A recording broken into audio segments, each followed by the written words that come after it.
John, First what's time happening? live. Not much. It's Very good to be nice to here. meet you. You too. Thanks for having me. First time I I know you're in the middle of a project. You're doing a project with David Chase, right? It's about MK Ultra and Yes, he has gotten the rights to this book. turn This down. book, Project Turn Mind these Control, on. and Oh my he's God. interested in adapting it into Wait. Oops, turn those off. Well, not now. a series. well, I am endlessly fascinated with the subject. So as soon as I heard about it, and they said the series is coming, but you could talk to the guy who wrote the book. Now I'm like, let's go. So here we go. Project Mind Control. Sidney Gottlieb, the CIA, and the tragedy of MK Ultra, which really is a tragedy. I really got. I knew about it, but I really didn't get completely obsessed with it until Chaos, Tom O'Neill's book. Yep. Have you read that? Oh yeah. And when Also, you realize what I the guess I wanna MK talk Ultra about program that. involved and how long it ran and how insane my it was, and plans it essentially had no oversight.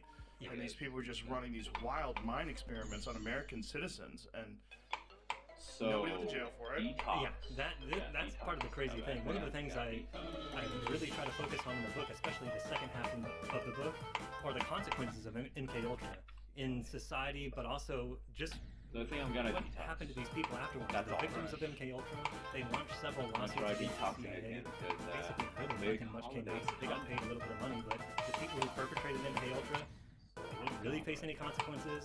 And so I'm glad you brought that up, because one of the things I really try to talk about in the latter part of the book are what are the failures of oversight that allowed this to happen? How is that possible? How could people within the CIA be doing these kinds of drug experiments on people unwittingly and yet never face any hardly consequences for their actions? So I delve into that pretty deeply. How did you get interested in the subject? Like, what was your introduction to it? I feel like my introduction is a little bit different probably from most people, because I didn't know that much about MK Ultra. And I was doing my MK PhD Ultra. at UT. I know about that. And I studied the history of science, but my dissertation was on a group of scientists within the intelligence. They had connections to the intelligence community. They were called the science attachés out of the State Department. The State Department would send these science attachés to different embassies, American embassies around the world. And the CIA was very interested in these people because, hey, we have these scientists going abroad. Maybe they can interrogate foreign scientists and figure out what kind of research they're doing. So that kind of led me into being interested in scientists within the intelligence community. And from that, I learned about, Sidney Gottlieb, but also mostly my initial interest was this man named Stanley Lovell. I beat this when I had the laptop. Was essentially the Sidney Gottlieb of the OSS. So prior to the CIA, the U.S. had the OSS, the Office of Strategic Services, during World War II, and that was the U.S. kind of intelligence agency. And Stanley Lovell was in charge of a branch within the OSS called the Research and Development Branch, and that was the branch that was composed of a group of scientists whose job was to basically invent the deadly weapons, create ingenious disguises, forge documents for secret agents that were sent abroad. So my first my first book, The Dirty Tricks Department, it's about Stanley Lovell and that group. And one of the things they do are drug experiments, and truth drug experiments, trying to find out whether it's possible to give someone, a captured enemy agent, some kind of drug to make them tell the truth during an interrogation. And it turns out, when I was researching that book, I came across a series of depositions, of which Sidney Gottlieb was one of the opponents who would later lead MK Ultra. And in these depositions, he was talking about how when he was assigned to be in charge of MK Ultra, he didn't really know where to begin. He didn't know anything about mind control. So one of the things that he did, he went into the old OSS files and was starting to look at the drug experiments that Stanley Lovell was doing. And so I thought, that's the connection between Stanley Lovell, my first book, and now this one. So that naturally led me into becoming interested in MK Ultra. So a lot of the things that Sidney Gottlieb was up to with MK Ultra, his blueprint was basically Stanley Lovell. Just imagine being a government agency, the CIA, the OSS, whatever it is, and then someone says, hey, figure out if we can control people's minds. And that's where you start from, right? It's not like Sidney Gottlieb was some expert hypnotist or really was a psychologist or really understood human minds. No, they started a program going, what can we do? How can we fuck with people's minds? How can we figure out how to control people's minds? And they did it for decades. Yeah. So And even they're probably still doing it now. well, even before MK Ultra, so there are a couple programs that precede it. I mean, you know, so during World War II, the OSS was already doing truth drug experiments, not with LSD because that wasn't really around yet, but with THC acetate. They would inject it into cigarettes and have people smoke it, So and they then just get high? they would get high. And the Tell the idea, truth? well, supposedly, the idea was that it lowers their inhibitions, and so maybe they'll be more Yeah. amenable to talking. Oh, that's hilarious. They They would just do gave them spliffs. yeah, exactly. They basically gave them spliffs. That's what did. Europeans smoke. Yeah, no, and so one of the guys who was actually on the Truth Drug Committee that was kind of overseeing these drug experiments during World War II was Harry Anslinger, who of course is launching this crusade against marijuana, and at the same time he's overseeing these experiments about dosing people with THC.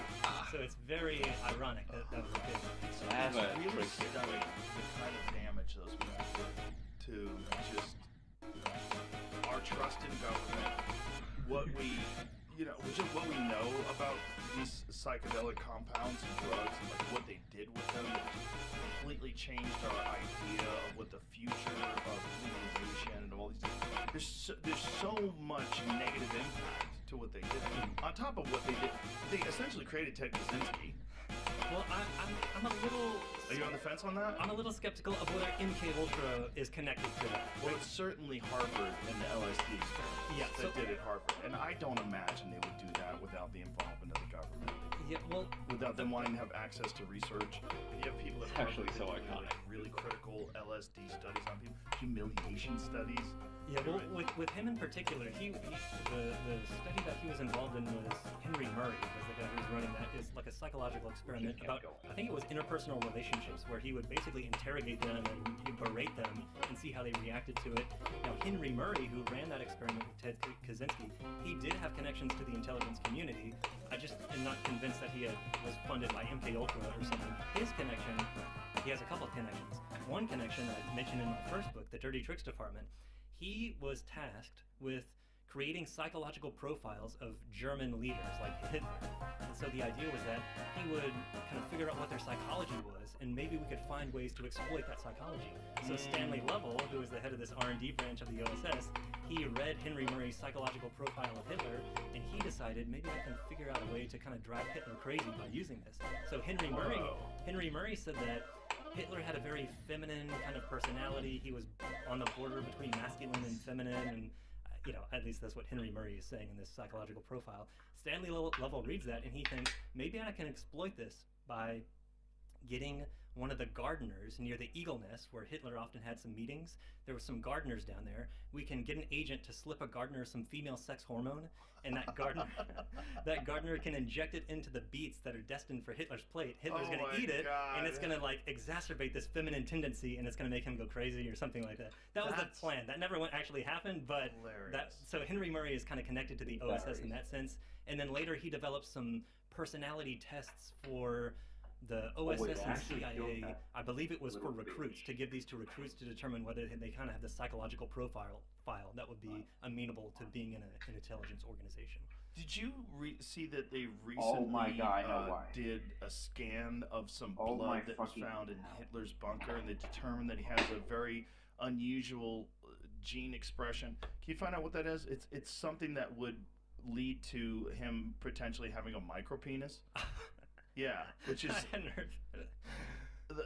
you know, like the most obvious psychological profile ever. Yeah. A guy wants to destroy everything in the world. He's got a tiny dick. Well, Like that's maybe Henry Murray was onto classic. something. Look at yeah, I'm sure he was. Hitler's Yeah, DNA. I'm so sure that's- there was some research behind it. Like somebody must have said something about him. Yeah, I hadn't heard of that. I didn't know that. So, Hitler's DNA reveals Nazi leader likely had syndrome that can affect genitals, researchers say. According to the Cleveland Clinic, the syndrome can disrupt the process that drives puberty and manifest in symptoms that include undescended testicles and a micropenis. Isn't that wild? yeah, I think it is. Which totally makes sense. Like, we should kill everyone with a micropenis. They're too dangerous. It is, you know, maybe useful to be careful about correlation and causation. A lot of people Oh, yeah. probably have this, and that it's doesn't probably cause the them to sweetest become a people Hitler. out there. I'm just kidding. Obviously, there's like the nicest people out there that just happen to have a micropenis. Yeah. It actually But that makes them couldn't really have helped, sensitive. you know, maybe his temperament. I don't know. Well, he was also on a bunch of drugs. You know, he had like a special doctor that just worked for him. And Yeah, would those inject him. videos of him at sporting events or whatever, Yes, he's like the rocking back Olympics. and forth. It's incredible. 1936 It's crazy. Olympics, just Yeah. completely out of his mind on something. Have you read Norman Ohler's book, Blitz? Blitzed? Yes. I don't know if I've read the whole thing. I know I dipped into it. I can't remember if It's insane. Yeah. It's insane. Yeah, it is. The entire Nazi army was methed out of their minds. Yeah, and you know what? There are a lot of LSD experiments after World War II within the CIA and MKUltra, of course, but also Army LSD experiments that aren't really connected to MKUltra, so I don't go into them that much in this book. But there are, the British are doing LSD experiments on their personnel. The U.S. military does too. And, Please don't. It's just some of the stories that come out of it are very silly and really just insane. But there was one document I found that talks about how they were giving these two Army personnel, these two soldiers, LSD to see how they reacted to it. And so each of them took the LSD. They were in like a padded room, isolated with each other, so nobody else was there. And they started hallucinating. And one of them pretended to start smoking a cigarette. And he didn't actually have a cigarette. He had nothing, but he just pretended to smoke a cigarette. And the other guy was off in his own world. And then the first guy, he reached into his pocket and took out an imaginary pack of cigarettes. He didn't actually have one. It was just an empty hand, but he was just hallucinating that there was one. And he reached it out to the other guy, basically to offer, hey, do you want a cigarette? And the other guy looked at it and he said, no, I couldn't take your last cigarette. It was just an empty hand. It was nothing. No, I couldn't It was take kind the of like last this one. shared hallucination or something. Wow. I mean, also back then, we didn't really know too much about that stuff, so they were kind of gathering information about what would happen if you gave someone LSD. Yep, that's kind of the motivation for MKUltra in the first place. There are several motivating factors. One of them is, how do we get prisoners to speak during an interrogation? Maybe there is some kind of truth drug that can get them to tell us the secrets that we want to know. Another is, maybe we can use this to discredit individuals, like Fidel Castro. Let's say we dose him with LSD before a big speech. He appears to be crazy, and his people are going to lose trust in him because he's making nonsense. He's just talking gibberish. Was that proposed? Oh yeah. There were proposed a plan to put LSD into cigars that would sneak into Castro's kind of place that he would smoke before he gave a speech. What I don't understand about that is they were trying to kill him. So if they couldn't get poison into his cigars, why'd they think they could get acid in there? The original plan was to discredit him, and then the later plan was to kill him. So there were a couple original plans. One is to sneak him LSD to make him appear insane so that his people would lose faith in him. Another one was to slip what's called thallium salts into his shoes, and these are depilatories. They make your hair fall out.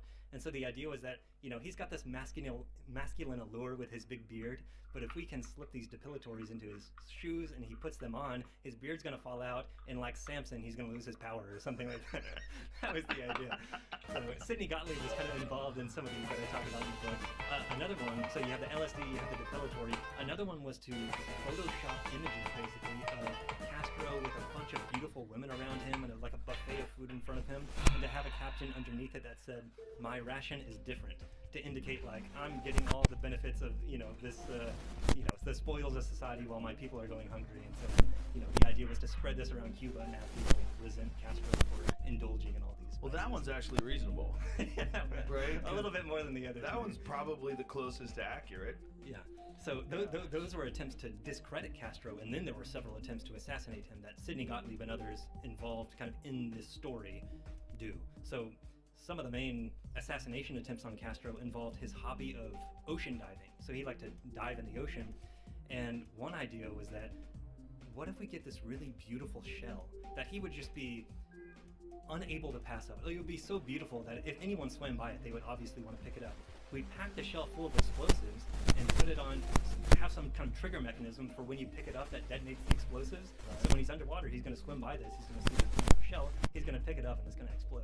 But it turns out they couldn't really figure out a shell big enough that would catch his interest, so that never happened. Another concept with his scuba diving hobby is that, what if we gift him a scuba diving suit? There are people kind of negotiating for the return of the Bay of Pigs prisoners, so what if we get one of those lawyers to gift Castro a suit, and in that suit we would lace it with some kind of poison or some kind of fungus that would cause him to break out and develop some kind of disease. But it turns out the guy that they wanted to give him the suit had already given him a diving suit, and so it was like, we can't do something. Wow. And they were the people running it. Yeah. That was the best they could do. Yeah. But it's just the concept of not having any experience whatsoever in any studies about mind control and just given this assignment, what do you know about mind control? What can you do? How much does it work? What did the Nazis learn during World War II? They did a lot of experiments, right? They're doing a lot of experiments, and it is, I mentioned the OSS is doing truth drug experiments. The Nazis are doing truth drug experiments in their concentration camps as well, and the British are doing some truth drug experiments during World War II as well. You can get the British ones online. What was the post-World War II ones? Was it 1950s? You can watch. You've seen the British LSD studies? Oh, you haven't seen it? No. I don't Oh, it's think so. wonderful. You should watch it.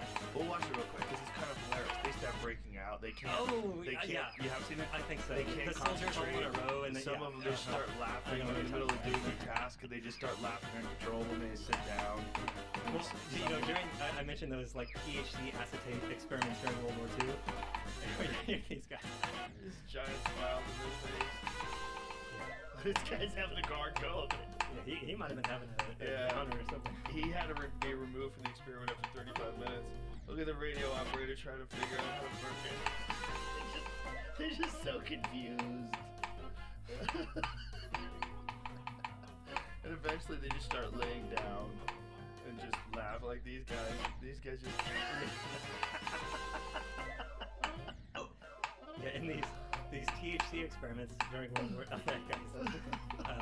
II, for some of the people, they would give them this THC, they would smoke it through a cigarette, and some of the reactions it talked about was I think I one of died them here. would just uncontrollably start laughing, and it put them in a good mood. And like some of the reactions were, oh yeah, I mean, they were just getting these people high. They were reacting to it. It didn't make Did I ever read No, these no. things? Of course not. It did actually make them talk more though, because they actually recorded these interviews and they would count the number of words per minute that these people spoke, and it turns out after they smoked this, they would talk about like 40% more words per minute. But it's not that this guaranteed the truth. They were just talking. It's just great. They're talking about cartoons. Yeah, it's just. What other drugs did they experiment with? Did they experiment with amphetamines? Oh yeah. So I should mention that MK Ultra was broken into 149 subprojects. So MK Ultra was the umbrella term, and within MK Ultra there were 149 subprojects that were kind of farmed out to, in many cases, independent researchers who might be working at a hospital or a prison or a university or something like that. One of the main people who is running these studies is a guy named Harris Isbell at the Lexington Narcotic Farm. This is where drug addicts could go to get treatment for their addiction. Prisoners could go there as well. And whenever Sidney Gottlieb found a drug that he was interested in, he would basically just give it to Harris Isbell, who could try it out on these prisoners to see how they reacted, and then Isbell would write reports back to Gottlieb. So he tried psilocybin when that came out, and LSD, but also stuff like heroin. The CIA was particularly interested in heroin because if you can induce an addiction in a captured agent, let's say, then you can use that as leverage. Wait, what the fuck? Wait. So you get them addicted to heroin, and then use the withdrawal symptoms, saying, "Well, if you tell us about this, maybe I'll give you a little." So that was Is that allowed? the concept. But there were dozens and dozens of other kinds of drugs they were testing just to see how people reacted to them, and if any of them could be used as a potential truth drug. The heroin one actually makes sense. I never thought of that. Well, one of the ironies as well about this experiment that I mentioned, Harris Isbell, and giving these prisoners all these drugs. The prisoners are in this place. It's called the narcotic farm because they're supposed to be getting off drugs. They're supposed to be, curing them of their addiction. At the same time, they're giving them all these drugs to test them out. And then, as a reward for participating in these trials, they had two options. Either they could get like a positive letter in the parole board and like $100 or something, or they could go to the drug bank window, stick out their arm, and they would get a needle full of heroin as a reward. So they were supposed to be getting off drugs, and yet you're incentivizing them to participate in these drug trials by giving them drugs. Yeah, so that's one of 141 sub-projects. Are you aware that heroin was created as a substitute for people that were addicted to morphine? No. Yeah. I think that's correct, right? Search that. I'm pretty sure that's correct. Yeah, they came up with heroin to treat people that were addicted to morphine. What? Well, it's like Oxycontin, giving them Oxycontin if they're addicted to heroin. It's the same thing. Yeah. But getting someone addicted to that and then pulling it away from them seems like it would be very effective in terms of like getting them to give up information. Yeah, that was the idea, and here it is. We put it into our sponsor, Complexity. Heroin created as a morphine treatment. Originally developed in the late 19th century as a medical drug, it was indeed marketed as an improved, non-addictive alternative to morphine, and as a cough suppressant. Hey, Yeah. How nuts. What company came up with it? Bear. There you go. Fucking Bear. Yeah. I think at the same time they were doing this, they just find out if it's true that acetaminophen is what's toxic in Tylenol, correct? Find out if it's true that at the same time they decided that acetaminophen was too dangerous. Yeah, I mean that the substance. You know, that's Tylenol for me. Did they? Poor Jamie, if you hear his voice, ladies and gentlemen, inform the people at home. Poor Jamie got a tooth pulled last night.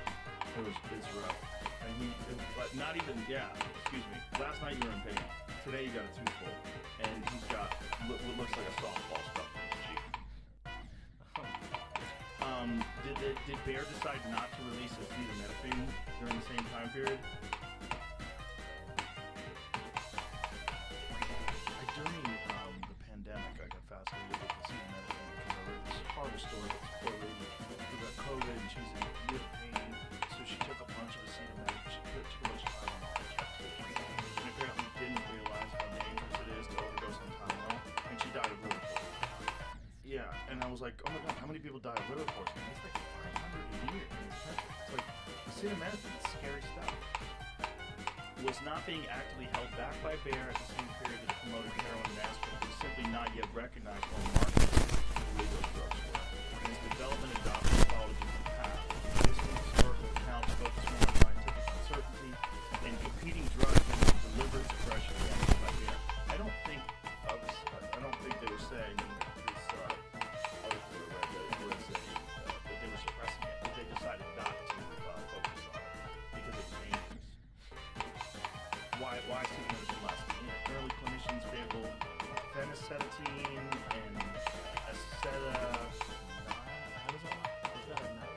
acetanilide, despite their later recognized toxicity and acetaminophen's advantages, their safety profile at therapeutic doses was not clearly distinguished at first.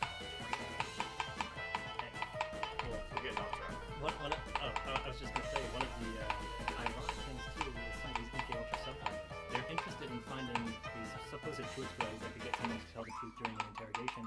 But it turns out even just the threat of giving someone a truth drug turned out to be a lot more effective than any drug that they actually tried out.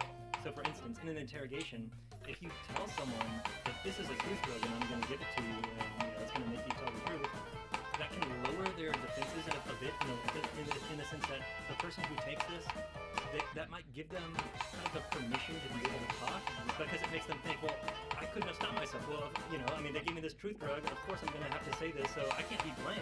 No one's going to blame me, so it takes kind of the burden off their shoulders if they think they've been given a truth drug, even if they haven't, just give them a sugar pill. So that actually turned out to be a lot more effective than any of the drugs that they actually tried. Oh, that totally makes sense. They did the same thing with hypnotism too. The hypnotism turned out to be not that effective at least in an interrogation, but if you could convince someone that they had been hypnotized, even if they hadn't, then that could be effective. So for instance, this is what a guy called Martin Warren, who was one of the psychologists who was in charge of one of these subprojects. But he put forward what's called the hypnotic situation. Not hypnotism, but the hypnotic situation. So for instance, you pretend to hypnotize someone, the person you're interrogating, and they know they're not hypnotized. They obviously can tell that, you're not controlling me, nothing's happening. However, you start saying things like, I'm hypnotizing you and your hands are getting warmer, and they're going to think to themselves, no, they're not. But under the table, you see that they planted a heater, and that their hands actually are getting warmer, because where they're sitting, there's this heater under there that they don't know exists, and it's making their hands warmer. So after a certain period of time, they start thinking to themselves, maybe I am being hypnotized, like the things that he's saying are actually happening. And so if you can make them think that they've been hypnotized, again, that lowers their resistance, because, who could blame me for talking now? I've been hypnotized. I couldn't help myself to talk. At least that's the idea. But it's just so fascinating to me how much time and effort was spent just studying how to interpret and trying to come up with ways to do it. Yeah. But it must have been really exciting to be them. I think what they did is horrible. I don't, I'm not in any way forgiving MK Ultra for what they did. However, boy, it must have been fun. Just to have no oversight, no one even knows you exist. You kind of get this impression by looking at some of these MK Ultra documents, especially at the beginning before the Frankelson incident, and Frankelson eventually dies after one of these experiments. And so that definitely puts a damper on a lot of things that are going on. Before that, though, I do get the sense that it's almost like they're a bunch of guys just trying to, play around with each other in a way, even though what they're doing is completely unethical. But they would just be dosing like the CIA coffee pot and see what happens to people who are taking drinks of it. Just the rationale is that, well, if the Soviets possessed some kind of hallucinogenic drug and they were going to release it into the water supply of a city, we need to know how people would react to that, because we need to know how to defend against that. Therefore, we should be doing that to people just to see how they react to it, so that we know what kind of signs to look for in case the Soviets do that. Didn't they dose up a town in France? I don't think the CIA was connected to that. I mean, I think it actually was like an ergot poisoning that came from the bread. I think so. But yeah, there was some speculation that it was purposeful. Yeah, the town's called Pont Saint-Esprit, I believe. But yeah, there were dozens of people who came down with hallucinogenic symptoms. One guy stripped naked and started running around the street. I am the one. People died after this. But that was one of the things that led the CIA to become really interested in hallucinogens, because if a poisoning from a bakery could cause that much havoc within this one French town, how much more damaging would it be if the Soviets did that to a city's water supply? And so that kind of leads the CIA, the justification. So they started dosing the coffee pots, and they're running brothels. Oh yeah. That's the crazy one. Operation Midnight Climax. Look it up, folks. It's really crazy. They had their own brothels, and they used two-way mirrors with cameras. I'm the one again. Oh my God, I'm truly the one. Would you like a drink? Have a seat. Sure. I'll have a drink. And the poor guy. And I better be because I'm the one. He's gonna be with a prostitute, have some nice sex. Next thing you know, he's just tripping out of his mind while he's being recorded by Jolly West. Yeah, the guy who actually ran that is a guy named George White, and he was involved in the OSS. So he was, I mentioned Stanley Lovell and the THC acetate. George White was the guy who was hired to do that in the OSS. Then Sidney Gottlieb, when he's thinking, I need to do these drug experiments for myself, who am I going to get to do it for me? I need someone who has connections to the underworld, who has criminal connections. George White was a Bureau of Narcotics officer, and so Gottlieb was going through the OSS files, and it turns out this guy's already done these experiments. I'm going to hire him.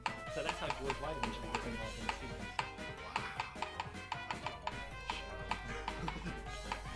David Chase gets a hold of the subject. I'm not the one. There's so much room. It's so endlessly fascinating. I'm really excited. Obviously, for me, I mean, it's just so lucky that he happened to be interested in this kind of topic. I mean, there are a lot of books out there on any number of topics that anyone could be interested in, but the fact that, I do consider myself extremely lucky. I happened to write this book at the right time, and someone happened to be interested in it at the right time. So, yeah, I can't wait for that to come out. Yeah, I'm very happy. I'm very happy because I talk to people about the subject, like Normies per se, and they look at you sideways, like, what did they do? They do what? They're responsible for Manson. What? Huh? And it's like, oh my God, the rabbit hole is so deep. I don't have enough battery in my flashlight to take it down this rabbit hole. Oh, that's one of the things with MK Ultra just in general. I mean, initially reading about this, my first impression is that obviously that's like a conspiracy theory, or it can't be right. But some conspiracies are true. And the MK Ultra stuff, they actually did this. They were dosing people using prostitutes behind a one-way mirror. George White sitting on a toilet watching this happen. Even besides drugs, MK Ultra is involved in a lot of psychological experiments. So not just LSD.